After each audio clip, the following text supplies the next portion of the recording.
He estado teniendo problemas de conexión desde la mañana, entonces, bueno, les pido una disculpa. Vamos a comenzar rápidamente con la clase, ¿no? El día de hoy que vamos a hablar de partidos políticos en perspectiva comparada.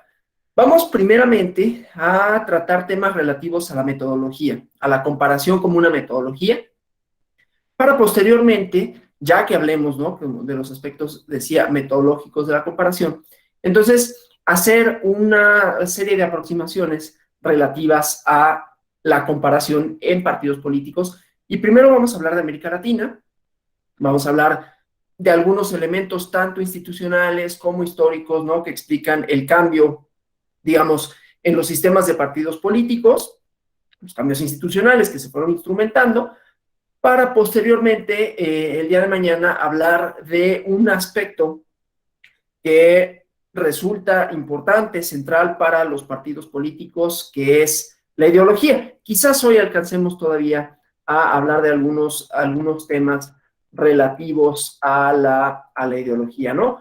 Entonces, bueno, les voy a compartir aquí una presentación. Denme nada más unidad, aquí está la presentación. Entonces, bueno, esto, ¿no? Vamos primero a hablar del método comparativo, la metodología comparativa. Perdón por los ruidos. Eh, la, la comparación, como decía, es una metodología que busca sobre todo establecer generalizaciones. Vamos a encontrar que comparar tiene una serie de objetivos, pero que también tiene que tener una serie de recortes, digamos, ¿no? Por eso es que yo les decía, hoy vamos a tratar el tema de Latinoamérica y lo vamos a enmarcar en un contexto determinado, en un contexto sociohistórico, sociopolítico específico. En principio, cuando hablamos de la comparación, comparar es, así lo digo, en principio, ¿no? Ahorita vamos a explicar por qué sí sirve, para qué sirve, etcétera. Pero en principio comparar es ocioso y muchas veces arroja conclusiones fuera de lugar, porque normalmente cuando comparamos, es decir, sin una metodología, sin una serie de preguntas, vamos a ir a eso, tiene objetivos de investigación, tiene objetivos de explicación, tiene objetivos de comprender ciertos fenómenos, ¿no? Entonces, en principio las comparaciones, decía, son odiosas y no dicen nada porque lo utilizamos normalmente para ver que todo está muy mal, ¿no? Comparamos a México con Noruega, con Finlandia, y decimos, no, pues es que nuestro sistema educativo no sirve, nuestro sistema de salud, nuestros impuestos, ¿no? Desde luego arroja cosas, ¿no? Compararse con un lugar, con una región, con un momento en donde las cosas funcionan bien, puede arrojar una serie de hipótesis a partir de las cuales podemos trabajar. ¿Por qué allá funciona?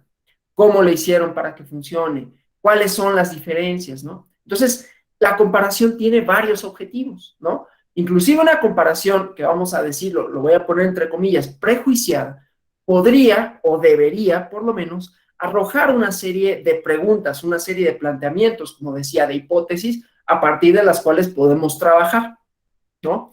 Si yo comparo, por ejemplo, el desempeño de una determinada política pública, de un sistema electoral, con otro, entonces puede arrojarme ahí ciertas cosas. Desde luego, eso significa que la comparación como primer premisa, y esto es una obviedad prácticamente, ¿no? Se tiene que hacer con respecto a cosas que sean comparables entre sí, ¿no? No voy a comparar el sistema educativo de Finlandia con el sistema electoral mexicano, porque no tiene sentido. Persiguen objetivos distintos, tienen un arreglo institucional distinto, etcétera, ¿no? Entonces, eso, por obvio que parezca, bueno, lo primero que tenemos que saber cuando utilizamos los métodos comparativos o el método comparativo es que vamos a comparar cosas que tengan una naturaleza más o menos similar, ¿no? Vamos a comparar o podemos comparar una misma cosa a lo largo del tiempo, ¿sí? Cómo se ha transformado una determinada institución, aunque, como vemos aquí, lo que buscamos sobre todo son similitudes y diferencias. Por lo tanto, lo que vamos a tener es que la cantidad de objetos que vamos a comparar van a ser preferentemente más de dos. Podemos comparar dos, podemos comparar dos. Podemos comparar una sola cosa a lo largo del tiempo, también se puede hacer. Depende de nuestros objetivos. Entonces, la comparación sirve cuando se busca, como dice aquí, ¿no? Similitudes y diferencias. Claro, esas similitudes y diferencias tienen que ser con relación a objetos, con relación a instituciones, con relación a estados que compartan alguna característica que nos permita, en algún sentido, establecer cuáles son esas diferencias, cuáles son esas similitudes, y a partir de eso plantear hipótesis, como dice, ¿no? Sobre esos elementos comunes o distintos. Como decía, comparo para hacer una serie de generalizaciones. Vamos a pensar en las generalizaciones que me pueden servir cuando hago comparaciones, ¿no? Una generalización muy común, o bueno, inclusive contrastar hipótesis, ¿no? Una generalización muy común, más bien lo que tendría que haber dicho es una serie de generalizaciones con las que nos movemos, con las que creemos que entendemos una serie de cosas, que hacemos afirmaciones, conclusiones a partir de las mismas, y resulta que cuando comparamos, para eso nos sirve esas similitudes, esas diferencias, encontramos que las cosas son distintas a como habíamos pensado. Voy a poner el ejemplo que nos atañe. Hay una afirmación que suele hacerse con relación a México, sistema electoral, los partidos políticos. Hay muchos partidos políticos en México. Eso es cierto si uno lo compara justamente con Estados Unidos, donde hay dos, básicamente, ¿no? O con Inglaterra, donde tiene un sistema bipartidista. Pero si lo comparamos con Latinoamérica, vamos a encontrar que Argentina tiene más de 60 partidos políticos, más de 100, que Chile también tiene muchos partidos políticos, que Ecuador puede suceder que estos partidos tengan coaliciones, que en esas coaliciones haya como una confluencia político-electoral, pero vamos a encontrar que entonces hay afirmaciones que hacemos que si no establecemos una generalización más amplia, entonces vamos a tener reduccionismos o vamos a tener ideas equivocadas. Entonces, para comparar, también tenemos que saber en dónde se inserta ese objeto que voy a comparar, ¿no? Y cuáles son, otra vez, los fines que persigo en la comparación. Si yo voy a comparar sistemas políticos, bueno, ahí ya tengo en dónde se insertan en sistemas políticos. Puedo comparar sistemas políticos distintos, un sistema político, no sé, parlamentario con un sistema presidencial. Es una comparación muy común y que está muy explorada, pero puedo ver una serie de elementos, por ejemplo, y puedo generalizar en el marco de la crisis de partidos. Ok, parto entonces de que ya tengo una serie de elementos previos, ¿sí? Que me van a permitir formular una comparación, de manera tal que necesitamos eso. Perdón, elementos previos, nociones previas, ¿no? A partir de las cuales yo pueda buscar cuáles son las similitudes y cuáles son las diferencias.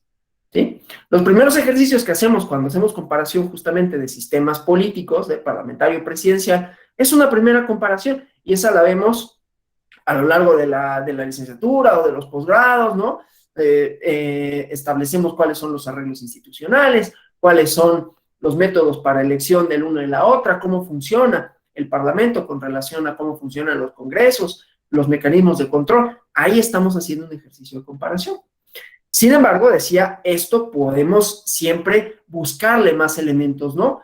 Esto para decir que la comparación siempre nos va a permitir establecer otra serie de elementos y sabemos en dónde se enmarca ese problema que yo busco, lo cual nos lleva efectivamente a que se identifica primeramente un problema empírico, no un problema, en este caso, de partidos políticos, qué con los partidos políticos, a qué responden, por qué se forman, cómo se forman institucionalmente, ¿no? ¿Cuál ha sido su desarrollo histórico? Entonces, eso, como decía, nos permite plantear hipótesis, además de que partimos de una hipótesis, ¿no? ¿Cuáles son las diferencias entre los sistemas presidenciales y parlamentarios en el marco de la crisis de partidos políticos, ¿no?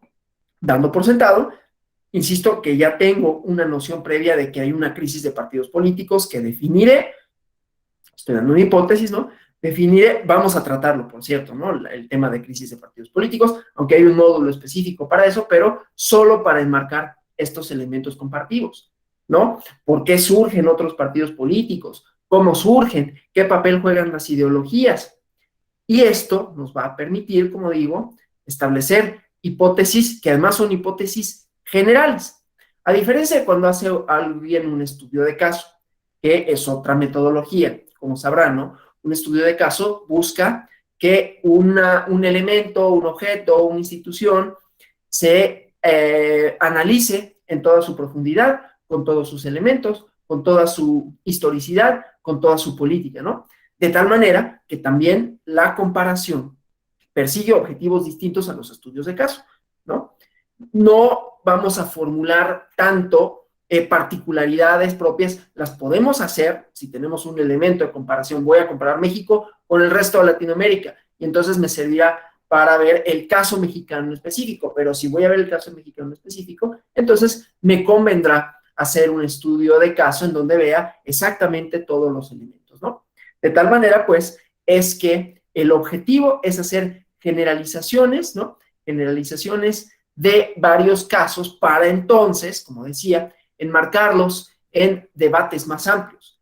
La crisis de la democracia representativa, y entonces hago un estudio de un estudio comparativo, en donde selecciono varios países, distintos elementos, ¿no? Y voy a ver cómo funciona cada uno de esos y voy a ver si se sostiene, porque eso también nos puede ayudar la comparación, ¿no? Yo decía, parto de una hipótesis. En México hay muchos partidos políticos. Ok, ¿con relación a quién o cómo?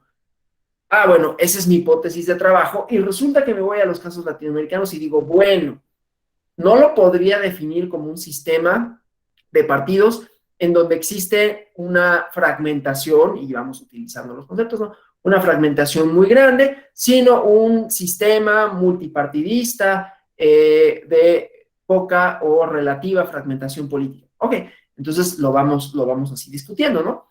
De manera tal que entonces nos permite justamente hacer o replantear, reformular hipótesis o inclusive, como decía, ya sea corroborarlas, ya sea desecharlas, ¿no? Esta idea de hay una crisis de la democracia representativa y lo voy a analizar en el marco del surgimiento de nuevas agrupaciones políticas que no se denominan a sí mismos partidos, ¿no? Que presentan candidaturas que a mí me gusta decir extravagantes, ¿no? Fuera de los y las políticas profesionales, ¿no? Personas que dedican su vida a contender por cargos públicos que forman parte de la estructura organizativa de los partidos. ¿Y por qué en distintos lugares vemos este tipo de fenómenos? Bueno, todo eso, los estudios comparados nos permitirán dilucidar una serie de generalidades. Desde luego, las generalidades ayudan al mismo tiempo que justamente al ser generalizaciones, pues dejan ciertos puntos finos, ¿no? Normalmente una de las críticas que se le hace justamente a las metodologías comparativas es que tienden a no analizar elementos históricos particulares, ¿no? Dicen, bueno, es que dejaste de lado esto, dejaste de lado esta otra parte. No obstante, también necesitamos, como decía al principio, recortes, ¿no? O sea, vamos a comparar a partir de una serie de hipótesis, a partir de una serie de objetivos, cuestiones que tienen algo en común, ¿no? Comparamos, no comparar peras con manzanas para utilizar la frase esta, ¿no? Comparamos elementos comunes que comparten una serie de características, de preferencia espaciales y temporales, es decir, en lugares y en momentos. Sí podemos comparar espacios distintos, podemos comparar Europa con Latinoamérica para hacer generalizaciones grandes, ¿no? Y vamos a seleccionar una serie de países. En la comparación, ¿cómo seleccionamos esos países? Bueno, otra vez, depende de los objetivos de mi investigación, depende cuántas cosas quiera yo observar, ¿sí? Y no necesariamente más es mejor, ¿no? Siempre, obviamente, en cuanto más datos tenga, más difíciles van a ser de procesar, ¿no? Ahí hay una serie de elementos que me pueden permitir, bueno, puede ser porque tienen similitudes. Puedo comparar el sistema mexicano con España, compartimos algunas cosas históricas, compartimos idioma, ¿no? Compartimos una serie de cosas. O comparar cosas diametralmente distintas, también puede suceder, ¿no? Cómo funcionan las democracias en los países que, ahorita trayendo al tema la cuestión pues del conflicto bélico entre Ucrania y Rusia, o de la invasión de Rusia a Ucrania, cómo funcionan los sistemas democráticos, cómo ha funcionado de los países que se insertaron en la democracia después de la caída del bloque comunista, a diferencia de aquellos que se insertaron antes, ¿no? Entonces, los elementos de comparación pueden ser distintos, pero sí tendré que hacer recortes espaciotemporales. ¿A qué me refiero con esto? Si bien es cierto que para el caso del espacio puedo comparar lugares distintos, estoy comparando lugares en general, ¿no? Estoy comparando Europa del Este con América Latina, ¿no? Estoy comparando África con Asia, ¿sí? Entonces, lugares distintos. Puedo seleccionar también otros países. Hay un estudio, es ya muy viejo y tiene como varias de sus generalizaciones, varias de sus hipótesis que ya han sido refutadas, que se llama la cultura política, en donde tomaron varios casos en el mundo, ¿no? Entre ellos Italia, entre ellos México, Estados Unidos. Tomaron, me parece que fueron 5 casos distintos, ¿no? Almond y Verba se llaman los autores. Fue un estudio bastante importante, todavía se lee en los posgrados en ciencias sociales, propiamente en ciencia política, y entonces vieron cuáles eran los elementos que tenían algunos países con relación a su cultura política, y definían la cultura política, las prácticas, ¿no? Las relaciones entre las y los individuos, entre las instituciones, e hicieron una tipología, ¿no? Entonces dijeron, bueno, la cultura de México tiene una cultura parroquial, así le denominaban, ¿no? Y dan una serie de elementos en común. Y obviamente justifican ellos por qué seleccionaron esos casos para hacer un ejercicio de definición de tipologías, para plantear diferencias, ¿no? Para buscar estos, como dice aquí, elementos comunes y distintos. Y cuando tenemos también, hay otros estudios comparativos que se hacen bajo la premisa de la evaluación. ¿Cómo funciona un determinado modelo? ¿Qué circunstancias le permiten? Por ejemplo, en los estudios sobre la democracia, hay muchísimos trabajos, ¿no? Con relación a cuáles son las precondiciones para la democracia, si es necesario un desarrollo económico, si se vincula el desarrollo económico con el funcionamiento institucional de la democracia, ¿no? Y antes de hace poco, y cuando digo esto es súper ambiguo, pero antes de 2016, se afirmaba de manera categórica, de manera contundente, que una precondición para que la democracia funcionase era el desarrollo económico, que los países con mejor desarrollo económico, suena plausible, ¿no? Con mejor desarrollo económico tenían un mejor comportamiento democrático. Luego vinieron algunas crisis económicas, crisis del modelo sociopolítico, el surgimiento de otros actores, y entonces a lo que voy es que las comparaciones, aunque establecemos generalizaciones, esas generalizaciones no son válidas en todo momento. Por eso también es importante, hablé del primer recorte espacial, el recorte temporal, porque es una obviedad, otra de las obviedades, decir que las sociedades son dinámicas, que se transforman, que cambian, que los términos de los conflictos se redefinen y que esos términos de los conflictos sociales que se redefinen van también teniendo incidencia en cuanto a los arreglos institucionales, en cuanto a las formas políticas, en cuanto al surgimiento de nuevas y nuevos actores sociales, ¿no? Su importancia. Entonces, pues, esto quiere decir que temporalmente también hay que hacer un recorte. ¿Qué tan grande, qué tan pequeño? Eso también lo decidimos en el marco de mis objetivos de investigación, mis inquietudes, ¿no? Puedo hacer una comparación grande, ahorita vamos a hacer algunos ejemplos, ¿no? Con relación al sistema político mexicano, a de cómo se fueron dando, ¿no? Los cambios institucionales en México, en Latinoamérica, cuáles son, digamos, como los elementos comunes, cuáles son los elementos distintos, teniendo como marco de referencia ahorita México, y luego veremos los cambios institucionales ya una vez como instaurada el orden democrático, pues, ¿no? Entonces, es así que decíamos, podemos establecer generalizaciones, ¿no? regiones, sistemas, actores, etcétera, y trazar relaciones entre sí. Y bueno, la limitante que ya les había comentado, las particularidades, la historia, que siempre son importantes, ¿no? Que siempre nos van a marcar una pauta de por qué, por ejemplo, un determinado, y puede suceder, ¿no?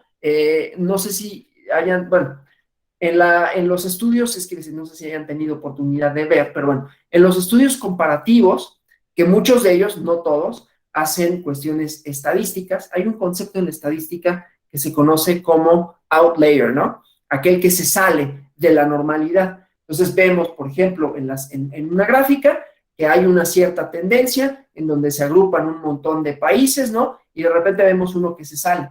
Ok, si hacemos el estudio comparativo y decimos, bueno, todos van por este camino y este se salió, ¿por qué ese se sale, no? Y entonces ahí es donde tendremos elementos históricos particulares que probablemente no alcancemos a entender por qué se salió, y entonces, digamos, estas son como las limitantes, ¿no? Pero siempre tener en cuenta que se tienen que hacer, por un lado, se tiene que partir de una serie de premisas, de una serie de objetivos para establecer similitudes y diferencias. ¿Cómo se enmarca una determinada institución? ¿Cómo se enmarcan los partidos políticos? En una discusión más amplia, porque siempre vamos a ver esa parte, ¿no? La amplitud de un fenómeno. Entonces, lo que tratamos de explicar con un método comparativo, lo que se trata de explicar con un método comparativo, menos que los casos individuales, es por qué un determinado fenómeno, si es que así sucede, por qué un determinado fenómeno se repite en distintos lugares, ¿no? Insisto, en el entendido que partimos de una base en donde hay una repetición de un fenómeno, ¿no? Fenómeno del surgimiento de nuevas agrupaciones políticas, ¿sí? Y podemos encontrar varias explicaciones. Por un lado, las reglas, por otro lado, podemos encontrar los elementos, como decía, de manera hipotética, que está estudiada, ¿no? De la crisis de la representatividad de la democracia. ¿Por qué en Europa surgen o resurgen partidos con un discurso que yo soy un poco reacio a pensar que se inserta en los valores de la democracia, más allá de que cumplan, más o menos, cumplan con las reglas democráticas, ¿no? ¿Por qué la crisis de representación se da en más de un país? ¿Qué tiene que ver el funcionamiento o el no funcionamiento de un determinado modelo social, político? ¿Cómo se construyó? Entonces, vamos viendo, ¿no? Todos estos elementos que nos permiten explicar fenómenos generales, ¿no? Entonces, por eso es que la comparación tiene sentido, porque vamos a encontrar que muchos de los fenómenos, aún con sus particularidades históricas, discursivas, normalmente nos hablan de fenómenos más amplios, fenómenos sociales que trascienden a los países, ¿no? Entonces tenemos que ver, bueno, ¿cuál es entonces el denominador común, ¿no? El denominador común de este fenómeno. Y pensando, como decía, en partidos políticos, el fenómeno común, el fenómeno en común, el fenómeno general es el surgimiento de nuevas agrupaciones políticas que reivindican una serie de derechos específicos, que no les gusta denominarse a sí mismos partidos, que tienen marcadamente un discurso o una serie de ideas, una serie de símbolos ajenos a la lógica de los partidos políticos, ¿no? Que procuran componerse, procuran decirse, abanderarse como ciudadanos, es que decir ciudadanos, pero hay un partido en España que sí se llama, ¿no? Como organizaciones ciudadanas, ¿no? Y siempre con este recelo hacia los partidos políticos, ¿no? Entonces, bueno, eso en términos generales busca la metodología comparada, que como digo es una metodología, es una metodología de estudio, pero que se utiliza mucho para ver distintas cuestiones relativas a fenómenos sociales, en dónde se enmarcan, por qué, cómo funcionan, ¿no? ¿Por qué funcionan o por qué no funcionan? ¿Cuáles son los elementos que permitieron que en un lugar funcionaran y en otros no? Comparaciones por región, comparaciones por dentro de la misma región, perdón, comparaciones de distinta índole, dependiendo de aquello que quiera ver, ¿no? Hay muchas diferencias, como decía, partimos de una serie de premisas previas, ¿no? Entonces, hay muchas diferencias es un ejemplo, no estoy diciendo que tenga verificación empírica, pero vamos a suponer que yo voy a determinar, o veo, o leo, o lo que sea, ¿no? Que hay diferencias, como había dicho, entre el funcionamiento de las democracias en los países que se insertaron a el modelo occidental de la democracia luego de la caída del muro de Berlín y aquellos que lo hicieron antes, ¿no? Ok, ¿cuáles son esas diferencias? ¿Por qué? Tiene que ver justamente esa inserción, tendrá que ver que su pasado sigue ahí presente, valga la expresión como un poco oximorónica, ¿no? Pero qué elementos permanecen ahí, cómo ha sido su desarrollo económico, ¿no? Entonces, comparaciones por región. Se hace mucho, como decía, en la estadística cuando vemos las desagregaciones, ¿no? Vemos, en Europa en general se tiene confianza en la democracia, ¿no? En Eurobarómetro o en América Latina, en Latinobarómetro. Los partidos políticos no gozan de muy buena reputación en Latinoamérica. Ok, esa es una generalización porque el agregado de países nos arroja eso. Y ahora desagreguemos y entonces vamos a ver justamente que en la mayoría de los mismos hay un umbral, ¿no? Entre el 50 y el 60 o hasta el 80% de las personas, según Latinobarómetro, no confían en los partidos políticos. Y de pronto vemos que esa generalidad, hay por ahí un país que se sale, ¿no? Y que es Uruguay, ¿no? Entonces, eso nos permite decir, ok, entonces, ¿por qué en ese país determinado? ¿Cuáles son los elementos en común que existen? ¿Cuáles no? Y entonces vamos pues viendo estas diferencias, estas generalizaciones, insisto, por región, sistema, actores, etcétera, ¿no? En los sistemas políticos es común encontrar también pensar, y esta es una idea, ¿no? Que está muy generalizada por una falta de comparación, o por comparar nada más como los casos que se nos vienen a la mente muy, muy sencillos, los sistemas parlamentarios funcionan mejor que los sistemas presidenciales. Pues depende qué sistema presidencial y qué sistema parlamentario estés hablando, ¿no? En principio, bueno, tienen un mecanismo de control diferente, pero si vemos cómo resulta difícil para Italia mantener gobiernos, cómo resultó difícil para España, los casos que analizaremos mañana, formar el gobierno que tienen actualmente, lo que sucede en otros países en África, por ejemplo, que tienen sistemas parlamentarios, ¿no? Claro, lo que pasa es que solo tenemos el modelo, ¿no? Inglés, que pues bueno, funciona bien porque son dos partidos.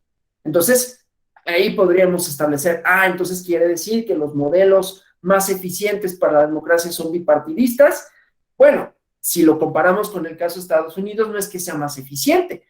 Quiere decir que los intereses se aglutinan en dos polos. Sin embargo, eso no se podría o es muy difícil hacer esa generalización, esa extrapolación para América Latina y veremos cuáles son los elementos históricos que funcionan ahí comparándolos con otro caso, ¿no? Un bipartidismo que funcionó en los años 90 y hasta bien entrada la década de 2000, que era España.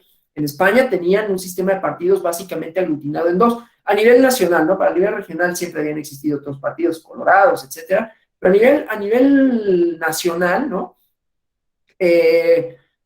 Había prácticamente dos partidos y de pronto empezaron a surgir otros partidos en un sistema parlamentario, por cierto, ¿no?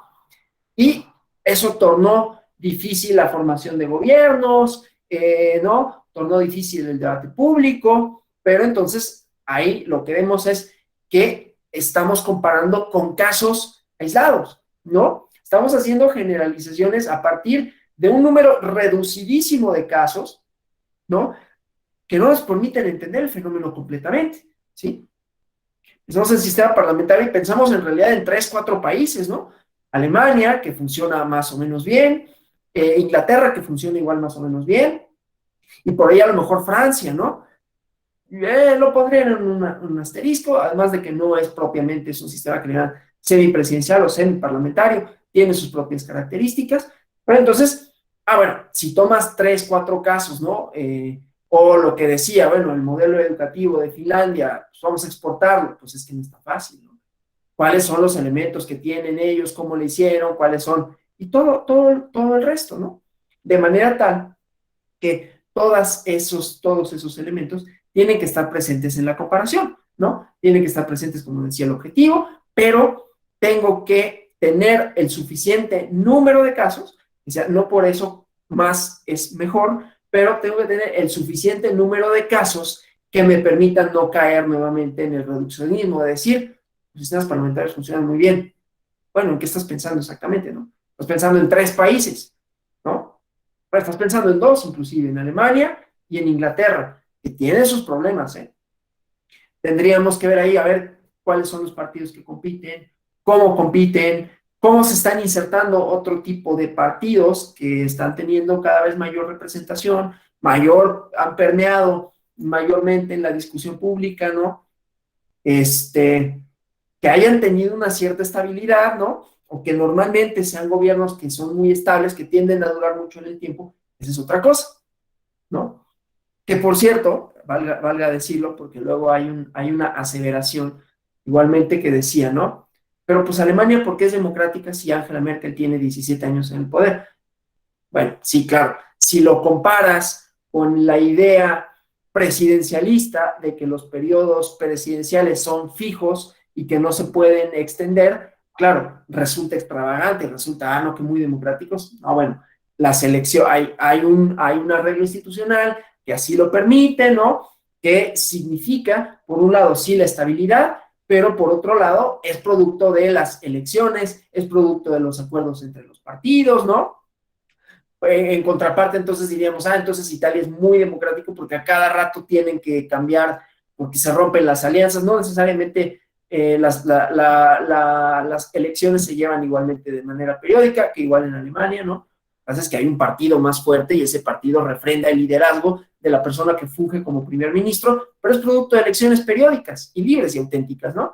Entonces, bueno, todas esas generalizaciones que se hacen para bien, para mal, la comparación nos va a ayudar. Ok, entonces, si yo digo que Alemania, por volver al caso, no es democrática por ese elemento, bueno, entonces vamos a ver otros casos análogos que me permitirán hacer una generalización distinta a lo que diría. No, pero en México es mucho más democrático porque dura 6 años el encargo presidencial y ella tiene 17 con la misma. Bueno, ese elemento en principio no me dice nada, ¿no? El elemento, bueno, no, iba a decir otro ejemplo, pero mejor no. ¿Por qué no?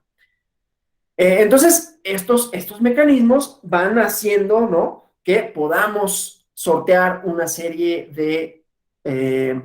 pues de ideas preconcebidas o de reforzarlas en algún sentido, pero siempre con el objetivo, insisto, de que no caigamos en estos reduccionismos de una cosa funciona mejor que otra. Claro, pues es que es Noruega, ¿no? Y pues obviamente ahí están bien y nosotros estamos muy mal.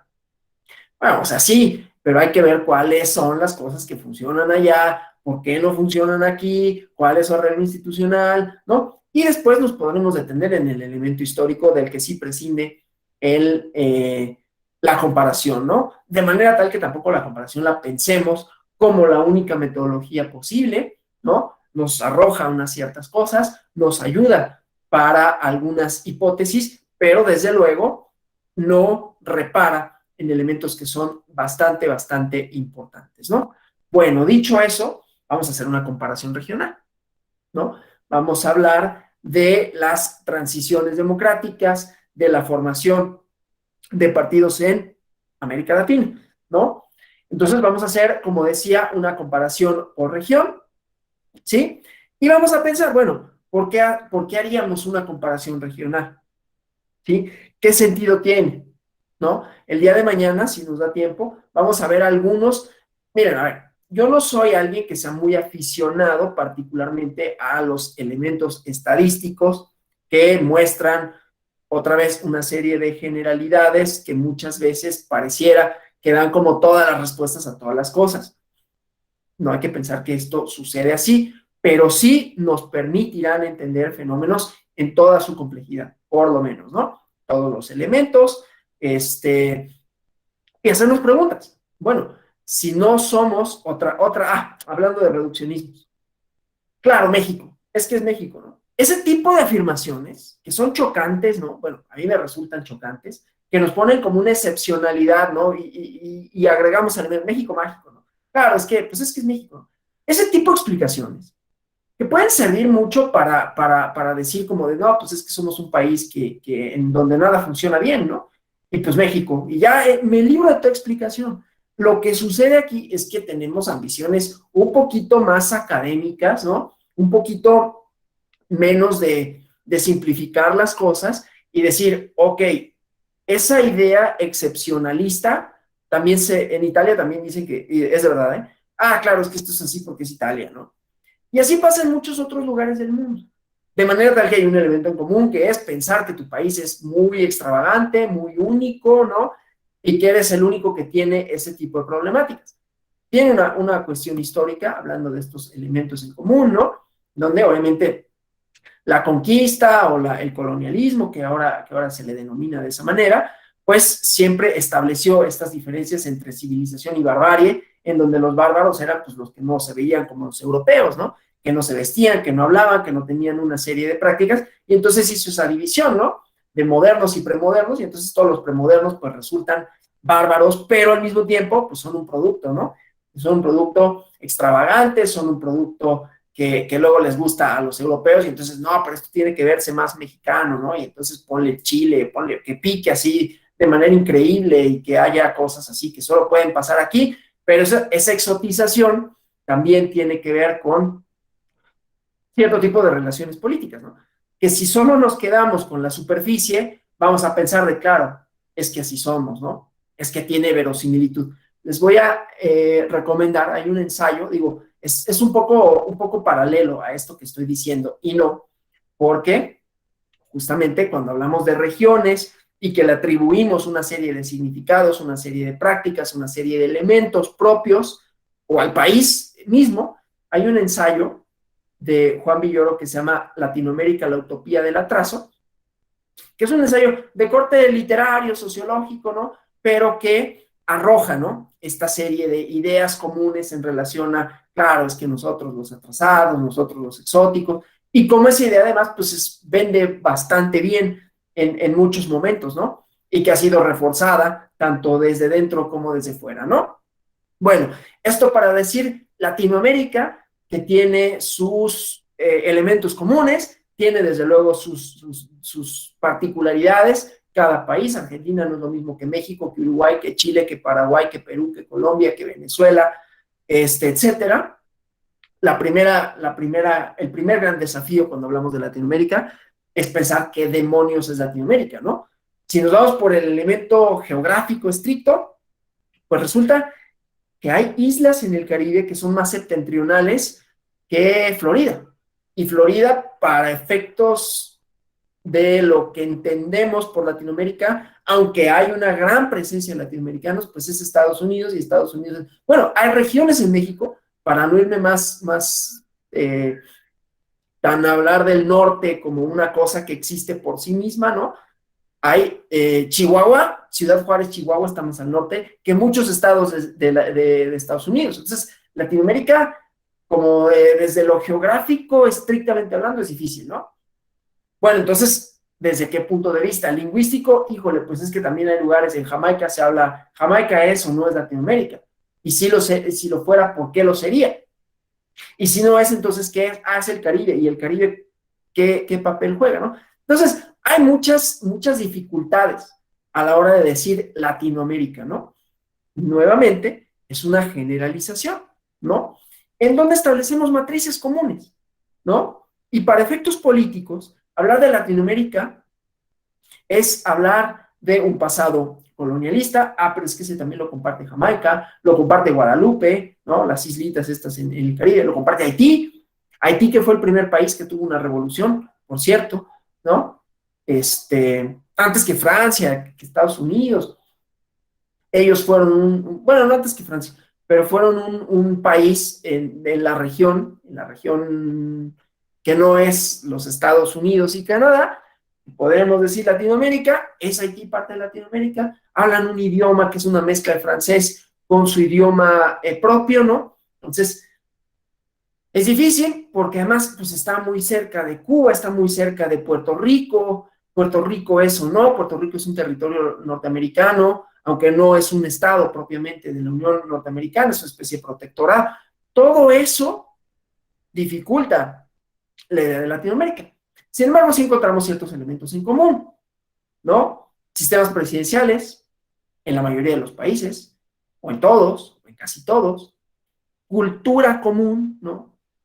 Prácticas, formas de significación, desde luego idiomáticas, ¿no? Ahí vamos a decir, bueno, idiomáticas, Brasil habla portugués, pero pues el portugués más o menos se parece a Francia. Fueron, eso sí, prácticamente todos los países latinoamericanos colonizados en un periodo de tiempo similar, ¿no? Y casi todo, pues, por potencias extranjeras, en donde hubo una serie de prácticas muy similares, digamos, de alguna manera, ¿no?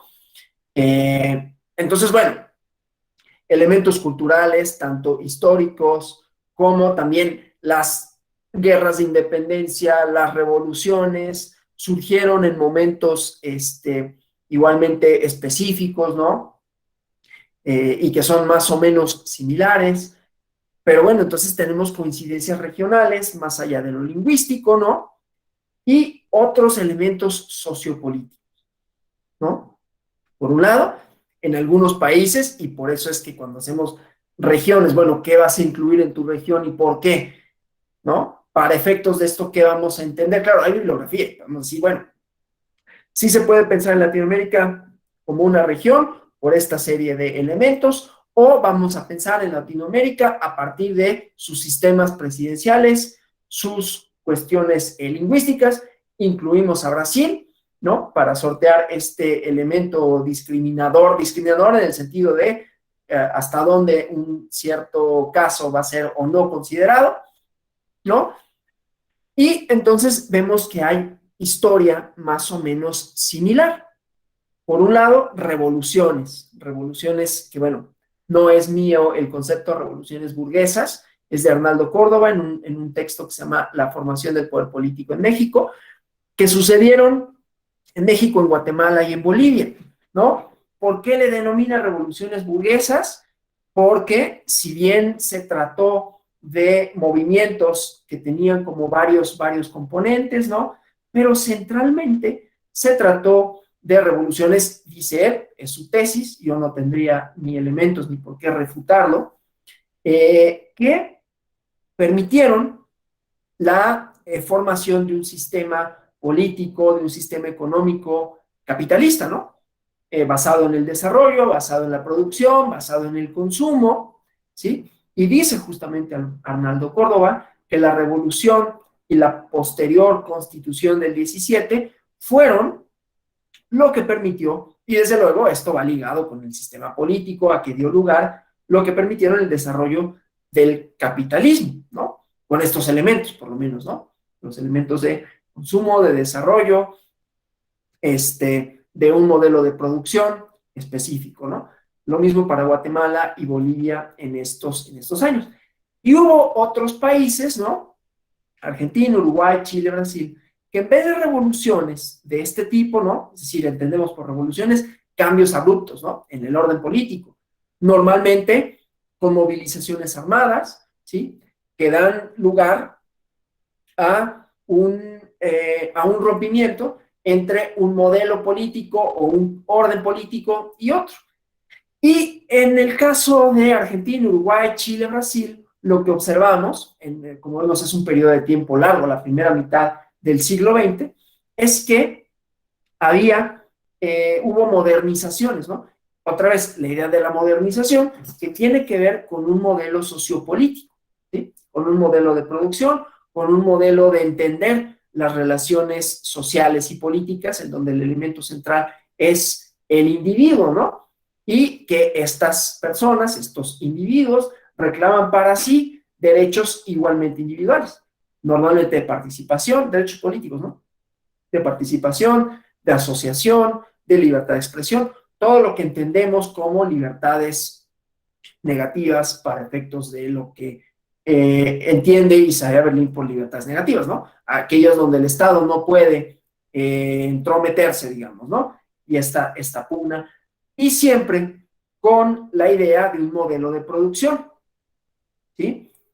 Como dice aquí, ¿no? Entonces, Lo que observamos en otros casos es que coaliciones políticas conservadoras de un statu quo, ¿no? Promovieron la modernización, de alguna forma, ¿no? La modernización en el sentido de estructurar cambios que permitieran la consolidación de un modelo social, económico, político, que no supusiera un rompimiento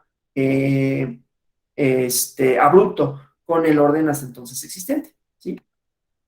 Bueno, antes de entrar a esta idea de América y de Europa, me voy a detener en la región latinoamericana. Como ustedes saben, Latinoamérica, o en general la región latinoamericana, claro, hay países que como siempre tendrán sus matices, como es el caso de Argentina, ¿no? Pero después de los años 50, vivieron algunos de ellos que tenían democracias pues más o menos sólidas, ¿no?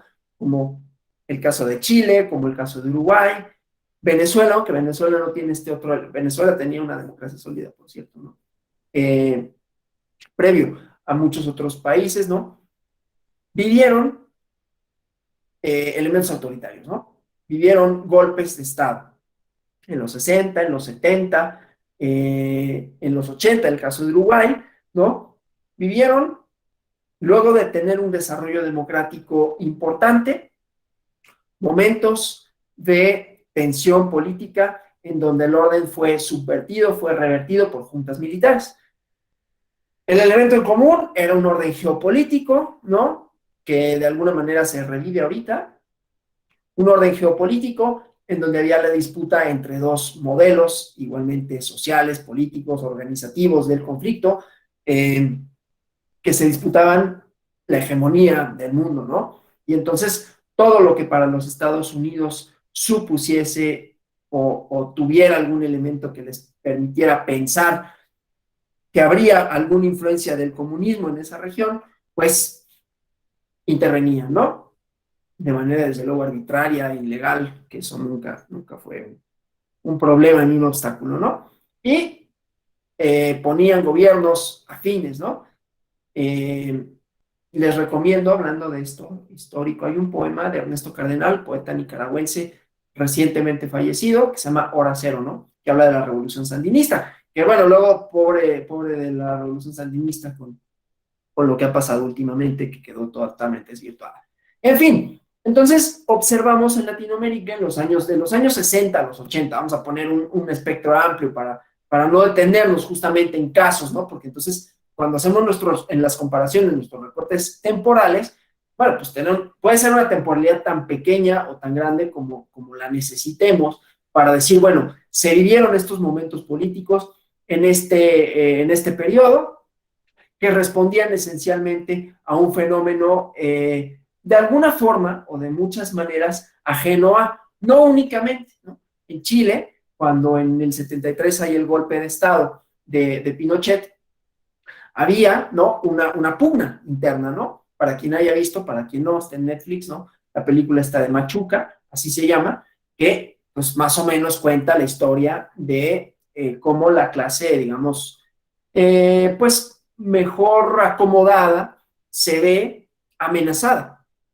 por las políticas de Salvador Allende, ¿no? Y cómo ellos también, digamos, en lo interno, están detrás o apoyan pues a la toma no pacífica, no electoral, no democrática del poder por parte de Augusto Pinochet, ¿no? Pero bueno, entonces vimos esto. Sucedió en Argentina, el último dictador me parece que fue Videla, ¿no? En Bordaberry, en Uruguay, y en casi todos los países, excepto en México. En México, que tampoco no tuvimos dictaduras militares propiamente, hubo gobiernos militares, bueno, gobiernos emanados del poder militar, ¿no? Pero que eran electos. El último creo que fue Manuel Ávila Camacho, ¿no? El último gobierno, o bueno, el último presidente que venía de las filas de los militares, y a partir de entonces ya fueron civiles. Y teníamos elecciones, ¿no? Periódicas, que se celebraban más o menos bien, pero no propiamente un sistema democrático. Entonces, como elemento en común, de los años que vamos a decir, de los 60 a los 80, México llegó tarde porque nos gusta llegar tarde a las cosas, tuvimos esto, ¿no? Gobiernos de corte autoritario. El gobierno mexicano de los años dorados del PRI, no estoy diciendo que hayan sido años dorados para México, ¿no? Sino de un partido, de un régimen específico, puede ser catalogado como autoritario por el uso de la violencia, por las cuestiones de no democracia, claro, no autoritario en el sentido militar del término, siempre en las ciencias sociales hay como peleas, pugnas por decir si era o no era una cosa u otra y cuáles son los elementos para, a partir justamente de la comparación. Si yo digo, bueno, es que era un gobierno autoritario, me voy a decir, bueno, es que no era autoritario propiamente hablando porque no era una junta militar, era producto de elecciones periódicas. Pues sí, pero eran elecciones que eran simuladas, el uso de la fuerza sí era discrecional, ¿no? El uso de las instituciones, pues también, ¿no? También hubo las partes de la guerra sucia, ¿no? O sea, hubo elementos que permitían pensar que si bien no eran un autoritarismo militar, pues era un autoritarismo, y hay quienes lo definen así, un autoritarismo electoral. Y hay quienes se van con más cuidado, ¿no? Cuando Giovanni Sartori, uno de los grandes autores que habla sobre el método comparativo, observa, porque él hace un estudio general de los sistemas de partidos, observa que hay sistemas de partidos competitivos y no competitivos, y entonces obviamente para que no sean competitivos tiene que haber una serie también de elementos, ¿no? Entre los cuales se encuentra que no haya más que un partido político. Eso de entrada, como en los sistemas comunistas, pues no hay competencia electoral. Pero puede haber sistemas como el mexicano en donde sí hay más partidos políticos, en donde hay elecciones periódicas, en donde hay reglas aparentemente democráticas y que no obstante esas reglas no permiten que un partido distinto al partido oficial, al partido que tiene la titularidad del gobierno y la mayoría de los cargos de representación, cuando no todos, es uno, y entonces se denomina hegemónico, ¿no? Un sistema de partido hegemónico. Hay una clase, ¿no? Sobre sistemas de partidos, por eso no me detengo mucho en eso, pero entonces vemos, hay comparaciones de distinta índole que nos van a arrojar tanto tipologías como diferencias, como casos específicos, ¿no? El caso mexicano no sabía dónde colocarlo, no era competitivo definitivamente, pero tenía elementos de competencia, porque había más de un partido, ¿sí? Y entonces es ahí donde lo inserta, ¿no? Entonces el sistema mexicano tenía esas particularidades que lo hacían colocarlo o que hacían que se colocase en un lugar, digamos, que se salía, y no era nada más México, porque en Venezuela tampoco hubo, no, en Venezuela no hubo tampoco golpe de Estado, pero ahí tuvieron sus propios problemas y tienen sus propios problemas democráticos, ¿no? En fin, en los años 80, en los años 90, producto de cuestiones internas, pero también del cambio en el orden geopolítico. ¿Qué pasa en los años 80, finales, en los 90? Cae el muro de Berlín, la URSS pierde como influencia, pero claro, la va perdiendo a lo largo de los años, ¿no? Y entonces empezamos a ver transiciones democráticas, ¿no? Cambios, tanto a nivel institucional como juntas militares, o sea, a nivel institucional porque se reforman algunas cosas, muchas de ellas que ya existían, ¿no? Que las juntas militares lo suprimen, pero que ya existían en realidad, ¿no? Y que entonces los partidos vuelven a la luz pública, vuelven sistemas competitivos, ¿no? Es el caso de Uruguay, que las personas quienes habían formado parte de la coalición del Frente Amplio vuelven nuevamente a tener esta importancia que habían tenido.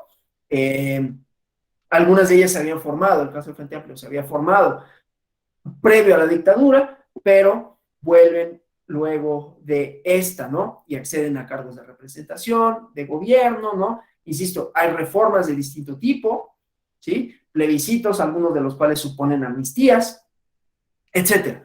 Pero transformaciones que después, en un estudio comparado, que también les recomiendo que revisen, que se llama La Tercera Ola Democrática, este profesor de Harvard, que no me es muy simpático, pero que tiene algunos trabajos que son interesantes, Samuel Huntington, hace ese estudio comparativo igualmente, ¿no? Y él establece en el siglo XX, que es cuando propiamente hablamos de una democracia institucional, liberal en el sentido democrático, perdón, en el sentido económico-político, que tiene sus dificultades, mañana lo vamos a analizar, la crisis del sistema democrático liberal, ¿no? Solo para hablar de cómo eso impacta en los partidos políticos. Entonces, dice, hay tres olas democráticas, ¿no? Y en la tercera ola democrática ve que por la temporalidad, ¿no? O sea, ¿cómo es que defines que hay tres olas? Bueno, por los tiempos, por el momento en los cuales distintos países, los europeos centrales, por decirlo de alguna forma, si es que tal cosa se puede decir, cuando adoptan un sistema democrático institucional liberal, ¿no? Los países de procedencia o de pasado más o menos autoritario, ¿no? Ahí está Portugal, que tiene una revolución muy, muy curiosa, es un caso curioso, ¿no? Porque los militares dan un golpe de Estado, pero para poner un gobierno democrático, lo cuenta padre Huntington. Y luego en Latinoamérica, que es la tercera ola, ¿no? Que es los cambios institucionales que suceden, ¿no? En esta región, en donde empezamos a ver estas transiciones, ¿no? Y entonces, el papel que empiezan a jugar los partidos políticos. Entonces, es entonces cuando los partidos políticos, o cuando tiene sentido hablar de partidos políticos en toda su amplitud, y con ello de coaliciones, y con ello de gobiernos democráticos, ¿no? Entonces, estamos hablando de los años 90, finales de los 80, principios de los 90. Decía, México llega un poco tarde, ¿no? Porque es hasta el año 2000 donde hay una transición propiamente, pero ya a finales de los 80 también había ya disputa, digamos, ¿no? Disputas que significan también cambios institucionales, que no son obra y gracia del régimen, por cierto, ¿no? Son producto de la lucha, son producto de la inconformidad social, del malestar, de las demandas de participación, etcétera, ¿no? Pero entonces, en ese periodo encontramos esta parte y con ello la importancia, pues, de los partidos políticos. Es entonces que se convierten en actores centrales de la vida pública, ¿no? Para bien y para mal, ¿no? Lo verán en su módulo de crisis de los partidos, lo estableceremos aquí para ver matrices en común, pero observamos entonces cambios institucionales que ponen a los partidos como actores centrales, ¿no? Esto quiere decir que, por un lado, ya no son o las juntas militares, o ya no es nada más un partido político, ¿no? El partido hegemónico, sino que cambia la correlación de fuerzas y entonces vemos relaciones distintas entre los partidos. Y eso nos lleva, desde luego, a cambios institucionales, entonces vamos a ampliar el mapa, ¿no? Vamos a ampliar el marco de análisis, ¿no?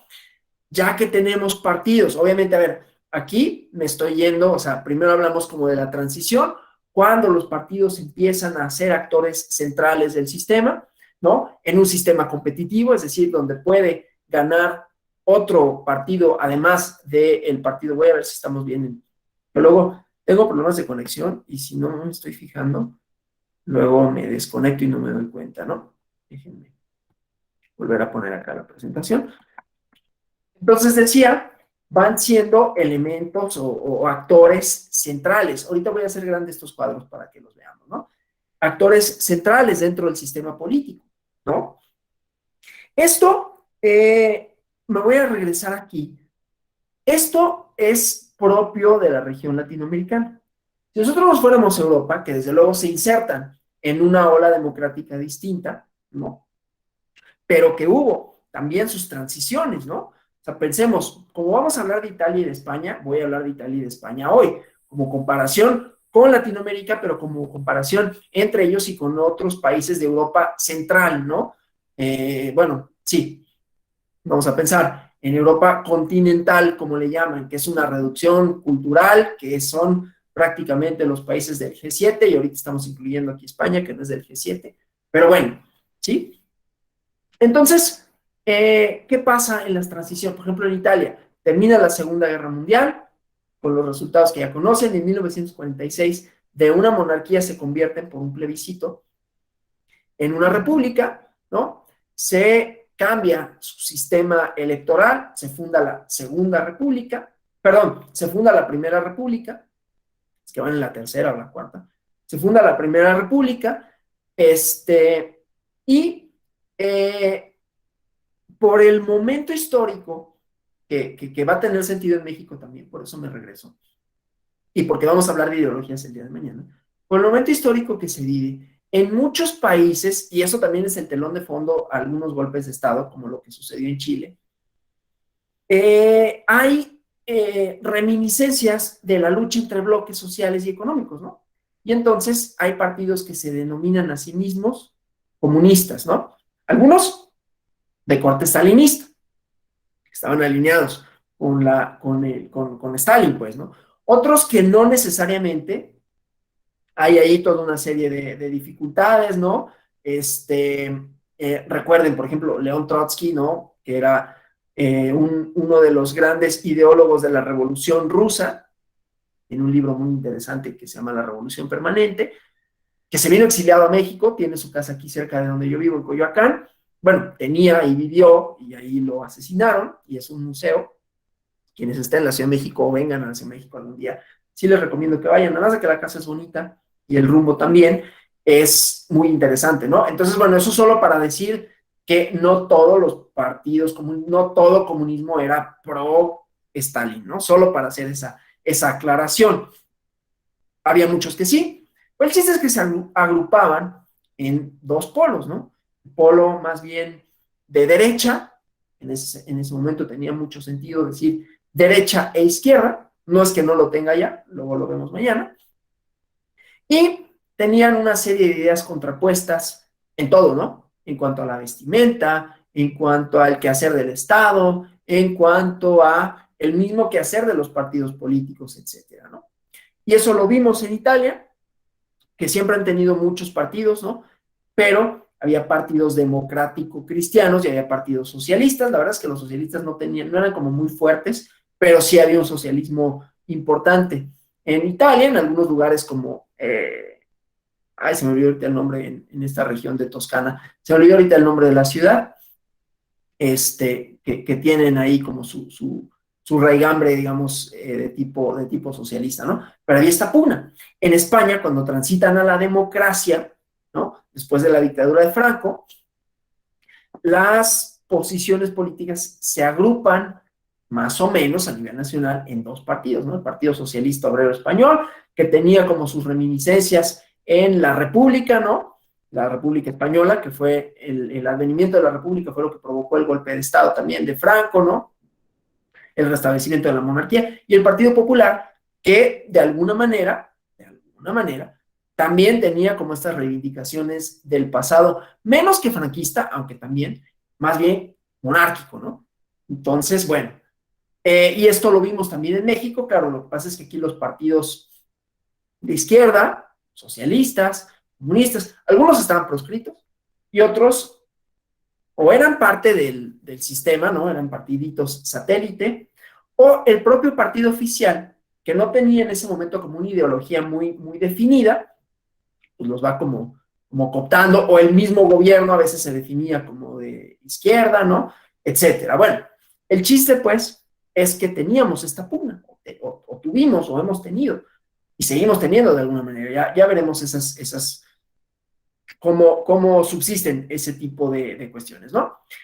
Bueno, entonces, los arreglos institucionales permitían o no que hubiera contienda. En el caso de Chile, para seguir con estos elementos, lo que sucedió es igualmente la disputa de modelos económicos, de modelos sociales, da como resultado en las elecciones a un partido y a una persona que tenía una cierta idea reformista de corte social. No totalmente comunista, no quería, claro, el referente era Cuba, ¿no? La revolución cubana, que en el año 59, ¿no?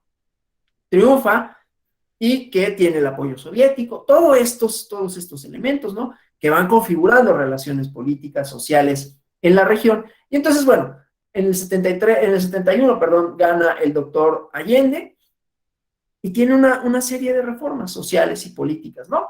Que de acuerdo con él era para igualar una serie de situaciones, de estructuras que eran injustas.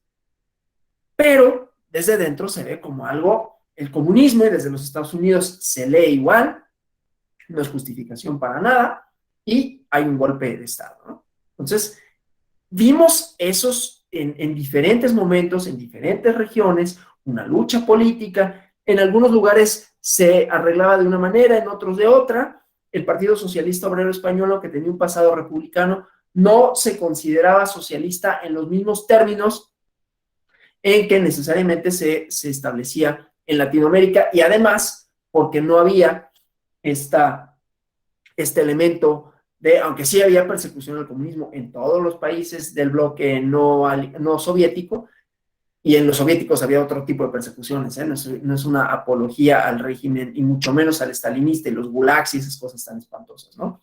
Que también supusieron exiliados, invasiones a Checoslovaquia en su momento, no, ya no es Checoslovaquia, ¿no? Pero lo que era Checoslovaquia, y otra serie de guerras y de cosas feas, ¿no? El chiste, pues, es que había como estos faros para los partidos. Y a la caída del bloque soviético, pues los partidos de izquierda como que pierden un poco la brújula, pierden un poco la raigambre, y entonces también las transiciones se insertan en eso, porque los partidos, aunque adquieren mayor poder como actores políticos, también se ven, no necesariamente a sí mismos, sino como el sistema democrático, como se pensaba, como partidos menos ideologizados, ¿no? Partidos que tienden hacia el centro, que no cuestionan el desarrollo económico, político, social, en apariencia al menos, así pareciera, ¿no? Como que, ok, este es el modelo, estas son las reglas, estas son las transformaciones, estas son las características, ¿no? Y entonces ahí es donde encontramos a los partidos de los años 90 y de principios de los 2000. Vamos a hablar solo de manera ejemplificativa de su crisis, porque, insisto, hay un módulo específico para eso, pero cómo esas crisis van fragmentando y van dándonos elementos de comparación distintos. Antes de eso, vamos ya al elemento institucional, ¿no? Se vuelven actores políticos relevantes, tienden más bien a no estar tan ideológicamente contrapuestos, ¿no? Porque ya no hay esta disputa, porque ya no hay estos elementos que definan su acción en términos tan fuertes. Duró poquito esa parte, pero eso ahorita lo vemos. Y entonces vemos arreglos institucionales, ¿no? Recordemos que en el caso mexicano, en la reforma del 77, los partidos se vuelven instituciones de interés público, ¿no? Que reciben financiamiento público, que tienen una serie de prerrogativas, y entonces lo que vamos a ver aquí, primero que nada, es esas reglas, ¿no? Cuando pensamos en sistemas de partidos, que pensamos más de un partido político que compiten, que tienen en este arreglo democrático que después criticaremos, ¿no? Que tienen estas posibilidades institucionales de competencia, ¿no? En un momento histórico determinado, por un pasado específico, por una dilución de las ideologías que está inserto, ¿no? En una historia específica. Entonces, vamos a ir viendo la formación de partidos, ¿no? Claro, esto es actual, desde luego, todo lo otro fue el telón de fondo, porque a la par del surgimiento de los partidos como actores políticos relevantes, pues vamos encontrando reformas que los ponen en el centro, por un lado, aunque después también esa misma poder que van adquiriendo los partidos políticos, los va alejando de la gente, va a suponer otro tipo de reformas, ¿no? Y otro tipo de debates. Pero bueno, aquí vamos a ampliar un poquito nuestro marco de referencia, nuestro marco de comparación, para hablar en general de sistemas de partidos, ¿no? Es decir, arreglos institucionales que permiten la existencia de más de dos partidos, o de dos o más partidos, la inserción de nuevas agrupaciones políticas, ¿sí? Es decir, que las propias reglas del sistema permiten que haya más partidos, ¿sí? Que compitan entre sí, y que cualquiera de estos que resulte vencedor en las elecciones sea quien tiene el gobierno. Entonces, vamos a ver algunos elementos para la formación de nuevos partidos políticos, ¿no? Aquí está la biografía, después les doy exactamente ¿cómo se llama? Voy a hacer esta pequeña para poder agrandar los cuadros, el uno y otro, ¿no? Les doy el nombre del artículo específico, ¿no? De dónde extraje este dato. Lo voy a quitar. Ahora, aquí. No, aquí. Entonces, bueno, vemos requisitos para la formación de partidos políticos, ¿no? Ahorita vamos a ver más casos. Aquí tenemos Alemania, Argentina, Bolivia, Canadá, Chile y Ecuador. Que la legislación solicite estatutos o reglamento interno. Vemos que, salvo Canadá, todos los países que están en este estudio se encuentran contemplados. Vamos a ver eso mismo para estos otros países que están acá, ¿sí? Entonces, igualmente, estatutos o reglamento interno. Tenemos que Francia, Guatemala e Italia, juntamente con Canadá, de los países que se analizan, ¿no? Son los únicos que no prevén un reglamento interno, de manera tal que los reglamentos internos son un elemento que encontramos en la mayoría de los sistemas de partidos, por lo menos en los analizados, para efectos de la formación de nuevos partidos políticos, es decir, lo que exige la legislación para que se forme un nuevo partido político. El siguiente elemento es, déjenme esto, bueno, este vamos a dejarlo aquí porque ya está así, los afiliados como porcentaje del padrón electoral. Entonces, esto para efectos de la representación, ¿sí? Bueno, tenemos dos rubros, ya sea como porcentaje del padrón electoral o como porcentaje de la última votación nacional, ¿sí?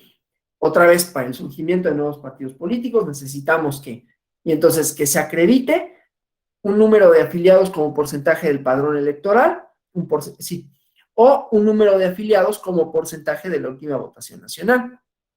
Vemos que ese elemento, por lo menos en este cuadro, es menos común, ¿sí? Que lo encontramos en México, desde luego, lo encontramos en Guatemala, en Uruguay y en Venezuela.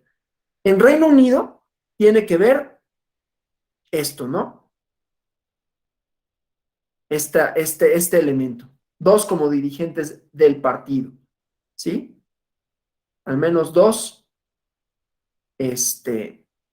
afiliados como dirigentes del partido, ¿no?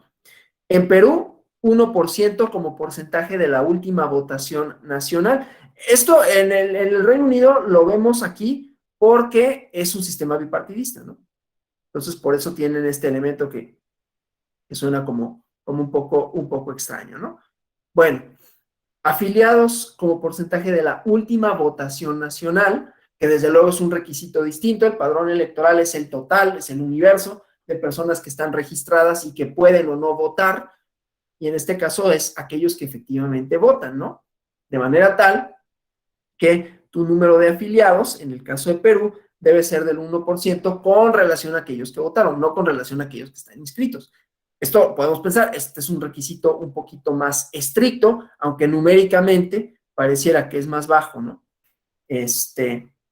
Bueno, vamos a ver el caso de Argentina, porque es interesante siempre ver a Argentina, que tiene, ya lo veremos, ¿no? Un número de partidos muy, muy elevado, ¿no? Entonces, veamos aquí, en el caso bueno, Alemania no presenta, pero Argentina sí. Afiliados como porcentaje del padrón electoral, el 4%. Ese elemento nos llevaría a concluir, pues entonces yo creo que no hay muchos partidos políticos, porque por un lado les exiges para su formación estatutos y reglamento, y por otro lado, un número importante de afiliados como porcentaje del padrón electoral, 4%. Aquí se pide el 0.26%, ¿no? En Canadá, pues muy bajito, ¿no? 250 electores. En Ecuador, 1.5 electores. Y como porcentaje de la última votación nacional, también en Bolivia y en Canadá, ¿no? Representación territorial, ¿sí? Es decir, que se evite que un partido político nacional, aquí estamos hablando de partidos políticos nacionales, sean nada más en realidad regionales. Voy a poner el ejemplo de la Ciudad de México, ¿no? Que es la capital del Estado de México y la Ciudad de México, ¿no? Que es donde se concentra la mayor población, y que entonces uno pudiese pensar, bueno, porcentaje del padrón electoral o afiliados como porcentaje del padrón electoral, ahorita vemos la distribución en el caso mexicano, Bueno, pues lo puedo colmar con el Estado de México, ¿no? Y ya. Bueno, entonces para eso es que se piden otra serie de requisitos. No todos los países lo solicitan. Por ejemplo, en Alemania, donde no se solicitan estos afiliados ni representación territorial, pero en Argentina sí. Entonces, otro elemento, o sea, no es tan fácil formar un partido político en principio, ¿no? Ahorita vemos qué otra parte, ¿no? Entonces, esto en 5 o más de los 24 distritos nacionales. No es tanto, pero de todas maneras, ¿no? En Canadá no se pide, y como vemos, no piden estatutos o reglamentos, y solo 250 electores, de manera tal que es muy fácil formar partidos políticos, ¿sí? Eso no nos debe de llevar a concluir, pues entonces hay un montonal de partidos políticos en Canadá y poquitos en Argentina, porque ahí nos equivocaríamos, ¿no? Igualmente en Chile, que tienen este porcentaje y que también se requiere de 8 regiones o 3 contiguas de las 15 regiones totales en que está dividido, igualmente en Ecuador, ¿no? Ahora vamos a al otro cuadro que complementa este, y lo mismo, ¿no? En España no, pero hay que inscribir partidos como provincias y regiones, ¿no? En cuáles se pretende englobar, ¿sí? En Francia no se especifica, los datos no nos permiten, en Guatemala no, en México 20 de 32 identidades con representación territorial, ¿no? Que ya saben que se tienen que formar asambleas, que también en cada de una de ellas se tiene que acreditar el elemento representativo, ¿no? El elemento del porcentaje, que hay dos criterios, ¿no? Criterio numérico y criterio porcentual. Y bueno, igual, Perú, un tercio, perdón, de las entidades del país. Bueno, en Reino Unido, que, insisto, tiene sus características específicas, ¿no? Uruguay, bueno, lo que pasa es que Reino Unido engloba más que Inglaterra, ¿no? Por eso aquí Gran Bretaña, Escocia, el Parlamento Europeo. Uruguay, que no pide representación territorial, y Venezuela, que sí. Y finalmente, un elemento que vamos a ver las particularidades, como decíamos, hacemos generalizaciones, vemos, formulamos hipótesis, vemos casos que se salen de la normalidad, y entonces eso nos permitirá establecer algunos porqués, ¿no? Establecer algunos porqués, ya sea individuales, ya sea regionales, ya sea de decir, ok, entonces aquí sí necesitamos, por ejemplo, un estudio de caso. Y este es un ejemplo. Realización de consejos o juntas internas.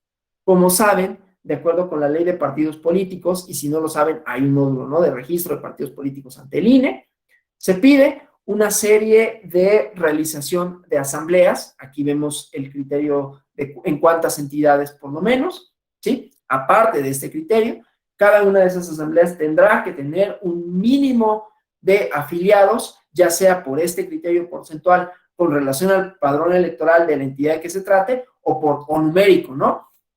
Entonces, bueno, en total habrán de sumar una cantidad, ¿no? Artículos 9 y 10 de la Ley General de Partidos Políticos. No me detengo en eso para seguir con esta parte generalizadora, pero lo que sí vemos es que en este cuadro ningún otro país exige la realización de consejos o juntas internas, ¿no? Asambleas. México sí. Vamos a ver qué pasa con los demás países. Tampoco. O sea, solo México tiene ese elemento, ¿sí? Que es a partir de la reforma de 2014. Pero bueno, entonces tenemos un elemento que no está presente en los demás, que nos permitirá formular hipótesis con relación al caso mexicano, de por qué sí, por qué no, esto de qué nos habla de que se quiere construir un sistema con qué características, ¿no? De qué tipo, cuáles son las circunstancias históricas, ¿no? Tanto de la reforma de 2014, le estoy aquí regresando para tener el cuadro, tanto de la reforma de 2014 como del propio cómo se piensa, déjenme ver si lo hago grande, esto del umbral para conseguir el registro se ve, de la propia historia política, en este caso mexicana. Y entonces es cuando decimos, ok, este caso, ¿se acuerdan que les dije de los outliers o de los casos que se salen de la normalidad? Tiene algún elemento que la generalización lo único que me permite decir es, aquí hay una diferencia, ¿no? Y claro, conjuntada con las demás diferencias, veremos qué tipo de legislación se tiene, ¿no? Una legislación que permite de manera sencilla la inserción de nuevos partidos políticos o no, tiene eso un impacto en el número de partidos políticos, debe de tener un impacto, ¿no? Etcétera, ¿no? Y por qué sí o por qué no, ¿sí? Si los partidos, por ejemplo, en el caso mexicano, participan del presupuesto público, de las prerrogativas, son entidades de interés público, entonces es conveniente o no que haya más o menos requisitos para limitar su ingreso en el sistema de partidos, ¿no? Ahorita vamos a ver las cuestiones del financiamiento, que son particularmente importantes, ¿no? Bueno, para conservar el registro, igualmente, vemos que, igual, ¿no?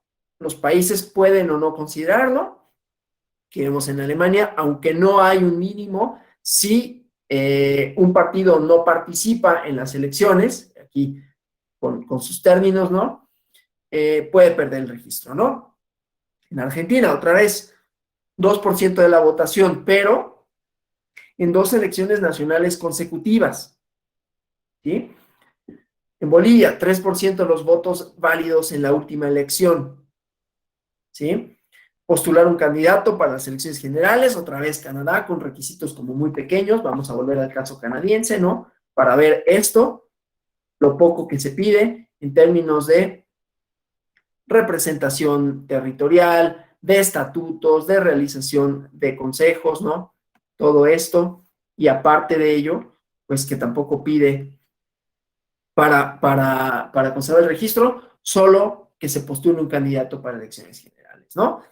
En el caso de Chile, igualmente 5% de la votación en al menos 8 regiones, otras regiones contiguas, 4% de la votación en el caso de elecciones pluripersonales consecutivas en el caso de Ecuador.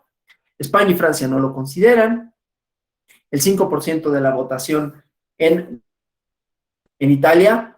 Se puede disolver un partido político por parte de la autoridad judicial. Tiene sus antecedentes en una operación en los años 90, que por cierto dio como resultado el surgimiento de la figura de Silvio Berlusconi, ¿no? Que todavía sigue ahí, todavía se candidateó para la presidencia. No se elige el presidente por elecciones como nosotros, no se eligen por regiones y por el parlamento, y acaban de elegir a su presidente, que le prorrogaron el mandato a Sergio Mattarella, que era el presidente. Bueno, no importa.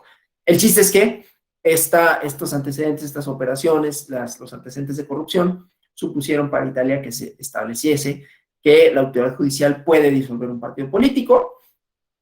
Este dato está desactualizado para México, es 3% de la votación nacional a partir de la reforma de 2014, ¿no? O sea, se subió el umbral y obviamente de los votos válidos, ¿no? Después de las impugnaciones, que pueden suponer más o menos, dependiendo, ¿no? Y otros países que no lo consideran, ¿sí?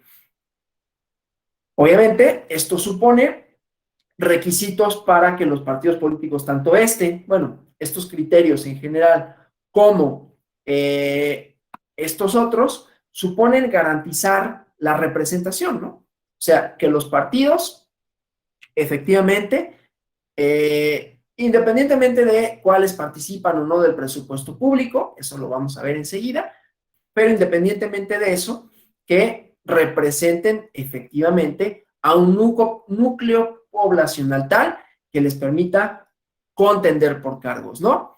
Los partidos, como ustedes saben, son intermediarios entre la población y los cargos de representación y de gobierno, de manera tal que lo que se cuida principalmente en la mayoría de las legislaciones es la representación, ¿no?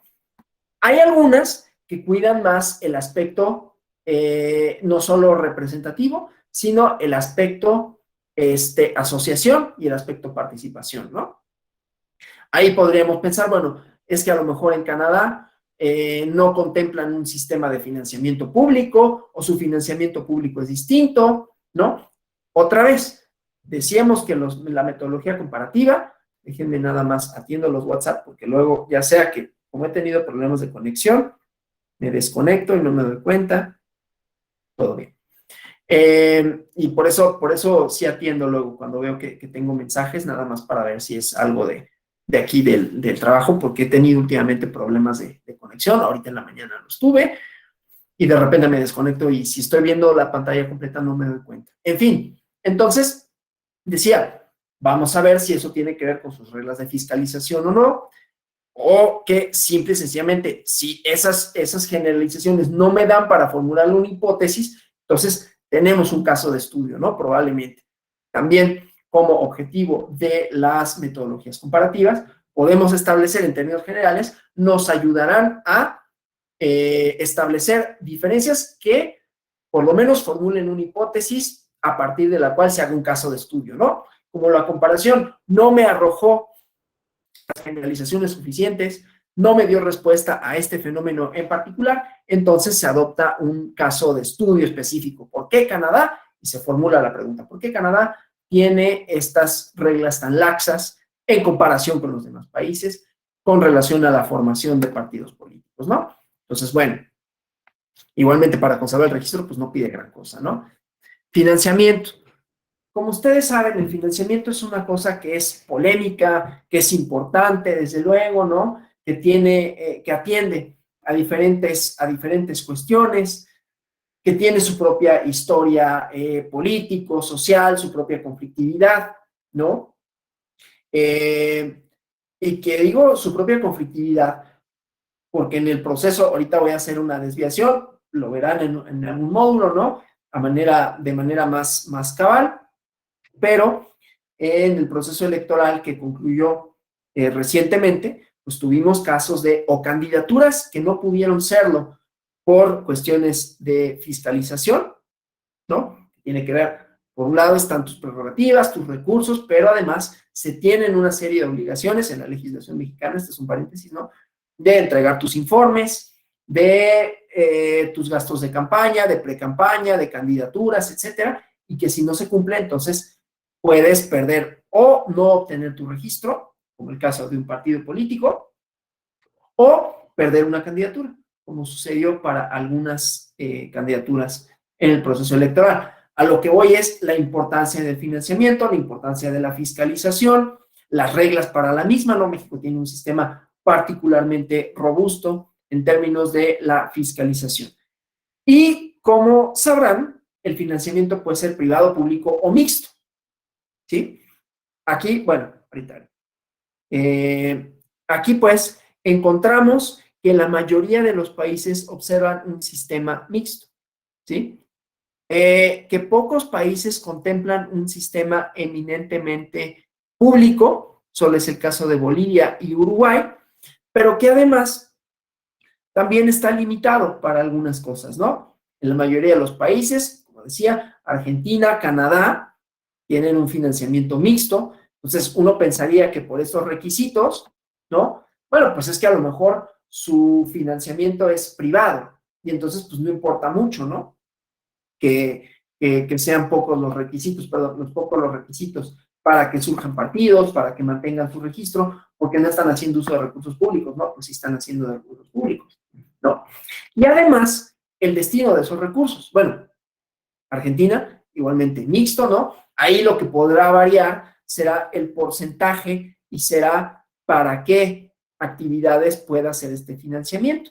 La mayoría de los países es para actividades de campaña y ordinarias. Como ustedes saben, lo voy a poner ejemplificándolo en el caso mexicano, para que se entienda, ¿no? Actividades, los partidos políticos tienen sus actividades ordinarias cuando no están en periodos electorales y tienen gastos, ¿no? Y que pueden establecer cuál es su plataforma, su operatividad, ¿no? Su operatividad propia, que tienen una serie de actividades que no únicamente son estrictamente electorales, ¿no? De formación, para que no se me malentienda si hablo muy rápido, ¿no? De participación, etcétera, ¿no?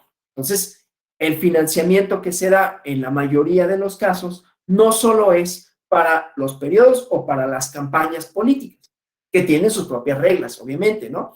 Que tienen sus propias reglas de fiscalización, que tienen sus propios montos, pero también las actividades ordinarias de los partidos políticos, su funcionamiento cotidiano, su dirigencia, su burocracia, son financiadas públicamente.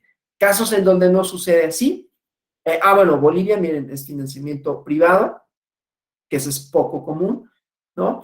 Y que normalmente son, cuando se trata de privados, puede ser ya sean, y siempre se cuida como esa parte, ¿no? El financiamiento, que hay un equilibrio, quiénes son los que pueden financiar. También en la ley de partidos políticos se dice quiénes no pueden financiar, por ejemplo, en el caso mexicano, a los partidos políticos, independientemente de que se considera que hay financiamiento privado, este está abierto como para todos y todas las personas. Y para actividades solo de campaña, encontramos el caso de Chile y de Uruguay, ¿sí? O sea, está limitado, además de que Uruguay es 100% público, los partidos, ese financiamiento 100% público solo es para actividades de campaña, ¿sí? Entonces, bueno, eso, ¿no? Ahora, esto nos llevaría a pensar que si hay más reglas, como en el caso argentino, 2% de la votación en elecciones consecutivas, que además se necesita un número de afiliados grande, que se necesita acreditar estatutos y reglamentos para poder presentarse como partido político, que reciben un financiamiento mixto, lo cual quiere decir, pues las reglas también van a cuidar que no haya demasiados partidos políticos porque cuestan mucho dinero, pero ¿qué pasa? Que hay muchísimos, ¿sí? 44 partidos de orden nacional, 671 a nivel distrital, ¿sí? Claro, la mayoría de estos, 425, pertenecen a algún partido político de orden nacional, pero son 44 partidos. Por eso decía, esto nos permite establecer que hay generalizaciones que son indebidas, ¿no? Con la metodología comparativa, ¿sí? ¿Cuánto las reglas pueden impactar en el número de partidos políticos? De qué financiamiento gozan, si esto también está relacionado o no, etcétera, ¿no? Bueno, el día de mañana vamos a ver cuestiones relativas a las ideologías. Si las ideologías, perdón, importan, cuál es el peso de las ideologías.